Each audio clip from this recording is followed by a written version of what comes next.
നിങ്ങളുടെ ഇഷ്ട പരമ്പരകൾ എക്സ്ക്ലൂസീവായി സൺ നെക്സ്റ്റ് ആപ്പിലൂടെ തികച്ചും ഫ്രീ ആയി ഇപ്പോഴേ ആപ്പ് ഡൗൺലോഡ് ചെയ്യൂ. കല്യാണപ്രായമായ ഒരു പെൺകുട്ടിയാണെന്ന് തോന്നിയതുകൊണ്ട് തന്റെ കല്യാണം നടക്കാൻ വേണ്ടി പ്രാർത്ഥിച്ചു പോയി.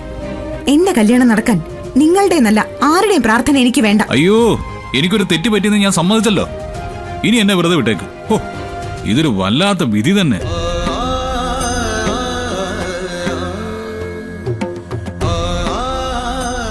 നിങ്ങളുടെ വിധി ഞാൻ എന്റെ കണ്ണീരും പ്രാർത്ഥനയും കൊണ്ട് തിരുത്തും ഗൗതം.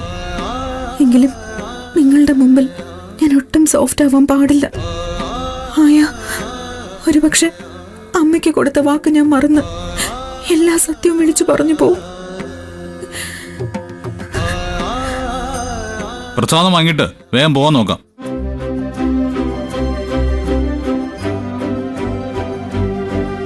നിങ്ങൾ എന്നോട് ദേഷ്യപ്പെടണം ഗൗതം, പൊട്ടിത്തെറിക്കണം. അല്ലെങ്കിൽ ഞാൻ അറിയാതെ എന്റെ കണ്ണ് നിറയും. എന്റെ കണ്ണീരിൽ നിന്ന് നിങ്ങൾ എല്ലാ സത്യവും വായിച്ചെടുക്കും.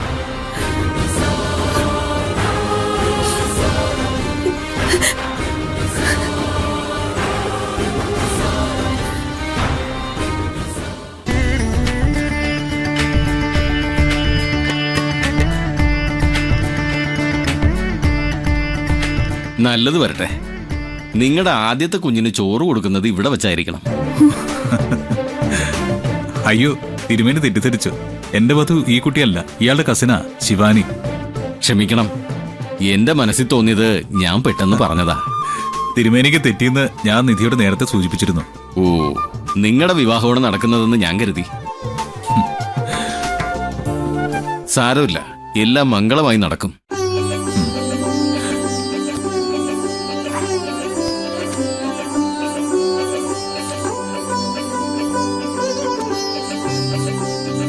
നന്നായി വരട്ടെ.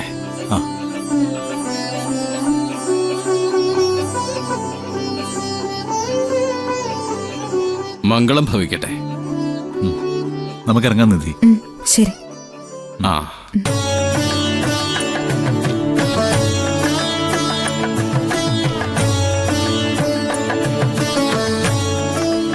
ദേവി, നീ വിളയാടിയിട്ടാണോ എന്റെ മനസ്സെന്നാവും പിഴച്ചത്? അമ്മേ, ഞാൻ നോക്കിയിട്ട് നിധിക്ക് ഒരു കുഴപ്പം മാത്രമേ ഉള്ളൂ. നിധി ഒരു മിഥ്യാഭിമാനി. ഞാനോ?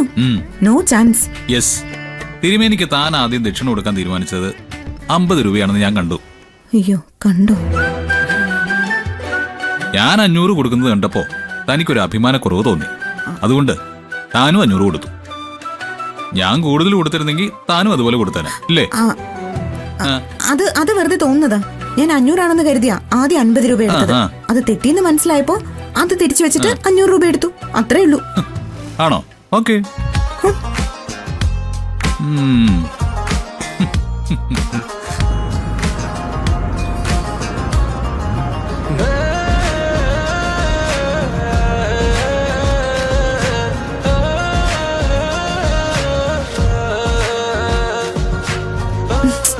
അല്ല നിധി, ഞാനൊരു കാര്യം പറഞ്ഞോട്ടെ? എന്താ? അല്ല, തിരുമേനി പൂജ കഴിച്ചത് നമ്മുടെ കല്യാണം നടക്കാൻ പോകുന്നു എന്ന് കരുതിയാണ്. എന്നെ പോലെ നല്ലൊരു പയ്യനെ തനിക്ക് കിട്ടാൻ ഞാനും പ്രാർത്ഥിച്ചു. ശിവാനിക്ക് പകരം തന്റെ ജാതകം എനിക്ക് ചേർന്നിരുന്നെങ്കിൽ ഇത് രണ്ടും ഫലിക്കുമായിരുന്നു.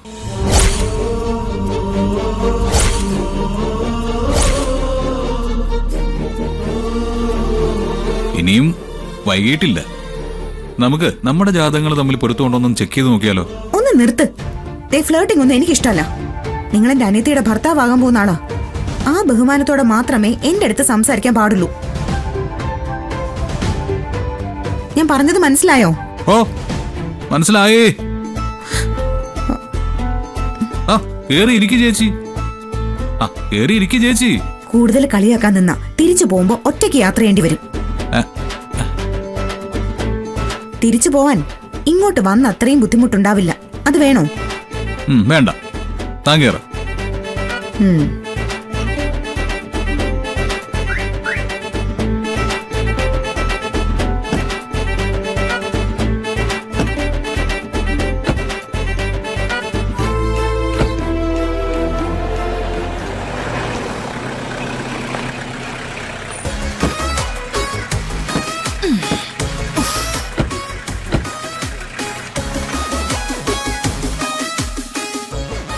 ഒന്ന് വെയിറ്റ് ചെയ്യണേ, ഞങ്ങൾ ഉടനെ വരാം. ശരി സാർ.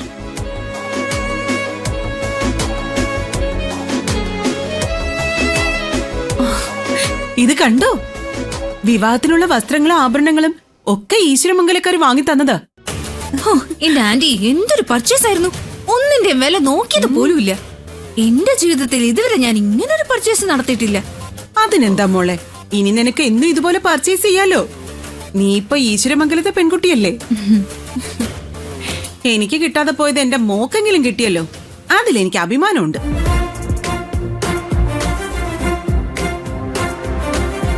ശിവാനി ജനിച്ചപ്പോ ജാതകം കുറിച്ച് ജോത്സ്യൻ പറഞ്ഞതേ മഹാലക്ഷ്മി ജനിച്ചു എന്നാ. പക്ഷേ മഹാലക്ഷ്മി ആവാൻ യോഗം ഉണ്ടായത് ഇപ്പോഴാണെന്ന് മാത്രം. ശിവാനിയുടെ ജാതകം കുറിപ്പിച്ചത് ഞാനാ. അദ്ദേഹം എന്നോട് മഹാലക്ഷ്മിയാണെന്നൊന്നും പറഞ്ഞില്ല. പക്ഷേ നിധിയുടെ കാര്യത്തിൽ അത് പറയുകയും ചെയ്തു. ഓ, ഇപ്പോഴും അനന്തരവളോടുള്ള വാത്സല്യം തീർന്നില്ല.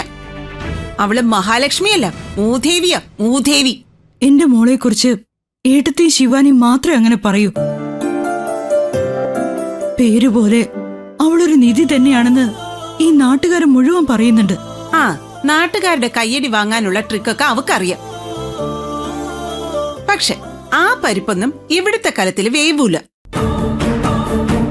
ഞങ്ങൾക്കവള് നിധിയല്ല, വിധിയാ, ദുർവിധി.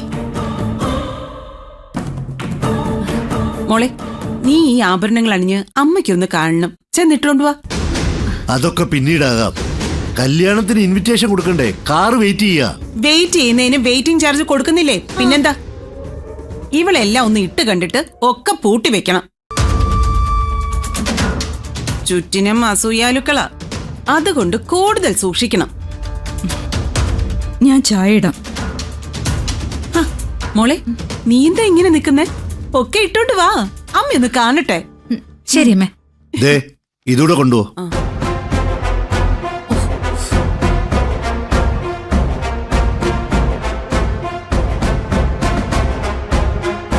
Hello sir, അശോകനാണ്.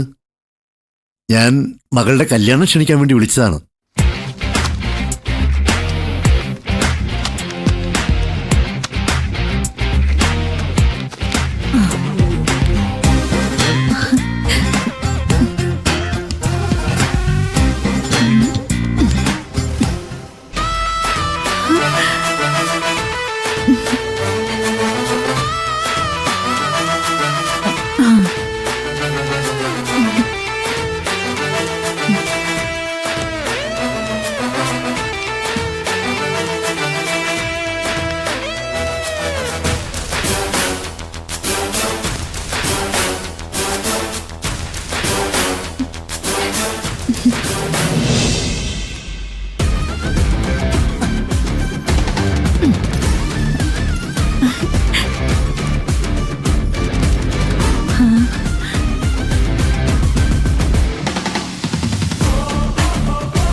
ആഭരണങ്ങൾ ഇട്ടപ്പോ നിന്റെ റേഞ്ച് തന്നെ മാറിപ്പോയി ശിവാനി. നിന്നെ ഈ രൂപത്തിൽ കണ്ട UKC സാറിന്റെ വരാനിരിക്കുന്ന എല്ലാ പടത്തിലും നീ തന്നെയാവും ഹീറോയിൻ.